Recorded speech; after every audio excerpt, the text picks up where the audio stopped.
ஓபிஎஸ்னால ஒன்றும் பெரிய இது நடக்க போகிறது இல்லை. அப்போ இவங்களாம் பதவிக்காக தான் அங்கே ஓடுறாங்க, மக்களுக்கு சேவை செய்ய இவங்களாம் இல்லை. ஓபிஎஸ் வந்து அங்கே போனது வந்து உண்மையாக சொல்கிறேன் பக்கா துரோகி. அம்மா அம்மா அம்மான்னு அந்த அம்மா வந்து உங்களை தானே அவங்க ஒவ்வொருத்தரையும் ஒரு தடவை ஜெயிலுக்கு போனப்போ உங்களை கொண்டு போய் முதலமைச்சராக உட்கார வச்சாங்க.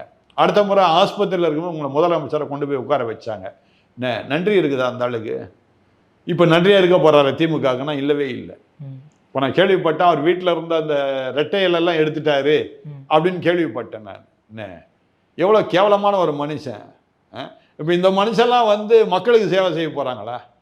அப்போது கரெக்டான இடத்துல அவங்க போய் சேர்ந்துருக்கிறாங்க. அதாவது அவங்களுடைய மனப்பான்மைக்கு ஏற்றவாறு திமுக இருக்கிறவங்க மனுஷனே கிடையாது, எவனுமே மனசாட்சியோடு நடக்கவும் இல்லை யாருமே. இவர் என்ன பண்ணுறாரு?